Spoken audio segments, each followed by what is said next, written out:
My, my name is Bridger Anderson, and I am 11 years old and just finished 6th grade at Horizon Middle School. And since I've been 7, I've been raising money for villages across the world to have access to clean drinking water. It all started in October of 2nd grade. I was sitting in class with my teacher, Mrs. Nesses, and she mentioned that some countries feel that Americans are selfish. I decided then and there that I wanted to be anything but that. I went home that day and told my mom that I was saving my allowance until I reached $100, and then I would be sending it away to Africa. She thought it was a good idea and told me about a friend of hers who had just donated her birthday money to a water well in Africa. She did it through an organization called Charity Water. We went to their website and did some research and learned that there is a global crisis. Almost 1 billion people don't have access to clean drinking water. The average lifespan in countries that don't have clean water is only 39. 39, that's not much older than my parents. And every single week, 30,000 people are dying from unsafe water and unhygienic living conditions. And that's not even the worst part. 90% of these deaths are kids under the age of 5. That means that every single day, nearly 3,800 little kids are dying from dirty water. Dirty water is filled with germs and bacteria. E. coli, Vibrio cholerae, and a bunch of others I can't really pronounce.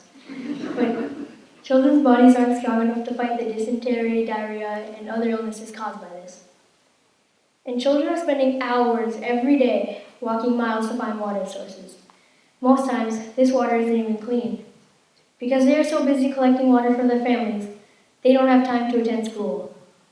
Why shouldn't they have the same opportunities to learn and be educated as we do? Why should they be deprived of learning? By helping villages gain access to clean drinking water, kids will spend less time walking in search of water sources. Less time walking means more time for school, and more education means brighter opportunities. My goal of sending $100 to Africa quickly changed to raising $5,000 to fund a water well. You might think that by looking at this picture of me, that all I wanted for Christmas was my 2 front teeth. But I decided that instead of Christmas gifts that year, I wanted to give clean water. I started my first Clean Water for Christmas campaign, and in just 3 months, at 7 years old, I raised $5,622. That money was used to fund a water well in the Mego Seiti community in Ethiopia. Fast forward to today. I've completed 5 Clean Water for Christmas campaigns and raised just over $38,000. When I first started with Charity Water, it cost $5,000 to fund a water well to one community. Now, it costs $10,000. I have contributed to the drilling of a total of 4 completed wells and 2 in-progress wells. 1 in Malawi, 2 in Rwanda, and 3 in Ethiopia. In December, I was invited along with 5 other kids to the annual Charity Water Banquet in New York City. During our time there, I learned about the other kids and what they did to raise money. Nathaniel, who's in the middle, is a year older than me and has given up his birthdays for the past 5 years. He also went to the local mall and convinced them to give him the coins out of their wishing fountain, totaling over $300, which he in turn donated to another campaigner. Maddie, who's not in the picture, was only 7 years old and had a summer of lemonade stands and raised over $5,000. The gala in New York City was such a life-changing experience for me. I was blown away with all of their support for me and the others, and I was inspired by the other kids and their projects.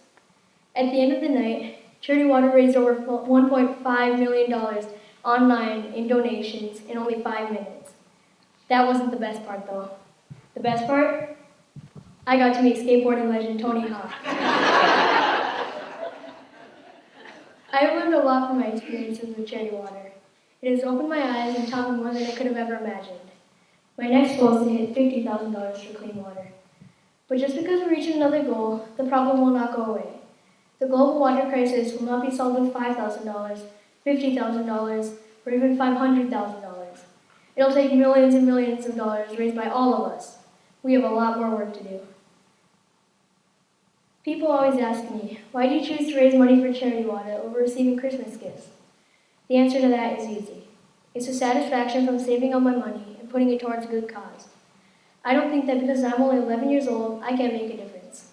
We can all make a difference, and with today's technology, there are opportunities everywhere. If you're waiting for a good time to start giving, you'll be waiting forever. There is not a perfect time to begin giving. We are always looking for an excuse to wait. When I have more money, when I don't have any debt, when I'm a little older, maybe tomorrow. We always find these excuses. But the perfect time is now. Set a goal to donate or raise money. Make it a habit. Make a difference in someone's life. My journey started with a simple lesson in second grade. Where will yours begin? Thank you.